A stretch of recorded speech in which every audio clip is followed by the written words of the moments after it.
Надлежните во Велес го вклучи алармот по најавите за нови врнежи од дожд викендов, топење на снегот и опасноста од поплавување.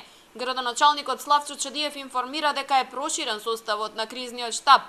Целта е да се стават во функција сите ресурси за справување со евентуални поплави. Екипите уште денеска излегуваат на терен. На критичните места по течението на Вардар ќе се постават вреќи со песок. Ќе се испадне на терен поединечно, ќе се оди од објект до објект, од куќа до куќа во непосредната близина на Вардар, за да им се предочи на собствениците на фармите, меѓутоа пред се на луѓето што живеат во сегментот на потфатот од мостот на Башино село па се до Речани, дека е можно излевање на Вардар и подготовка на она што значи можна поплава.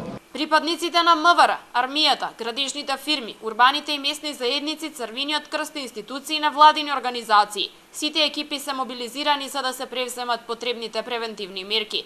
Од јавното предпријатие Лисиче пак велат дека нивната акумулација располага со доволен простор за прифаќање на надојдените води. Во моментов акумулацијата Лисиче располага со 10 милиони метри кубни слободен акумулативен простор, што е доволна гаранција да реката Тополка по незиното корито не направи поголеми оштетувања. Подготвени се и багерите кои ќе ги отстрануваат наносите од дрва на мостовите. Чадиев вели дека ќе се стави во функција целокупната механизација и ќе се превземе се што е неопходно, посебно по критичните точки, кај Башино село, Шорка, Речани, Дворови. Дадов денеска насоки за комплетно присуство на работните места на противпожарната единица, проверка на целокупната опрема на противпожарната единица, комплетно присуство на работените во јавното комунално предпријатие Дервен.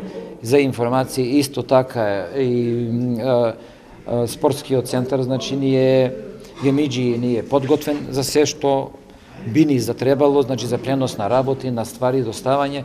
Тоа значи дека во текот на денешниот и утрешниот ден ќе ги наполниме и реките со песок, ќе бидат спремни багерите да го отстранат секој вишок на дрва што ќе биде донесено од страна на Вардар на мостот, на најкритичниот дел, тоа е мостот на Башино село. Кризниот штаб апелираат и местното население, посебно собствениците на викенд куќите и одгледувачите на добиток во наведените критични подрачја, будно да ја следат состојбата и да превземат итни мерки за соодветна заштита од поплавите.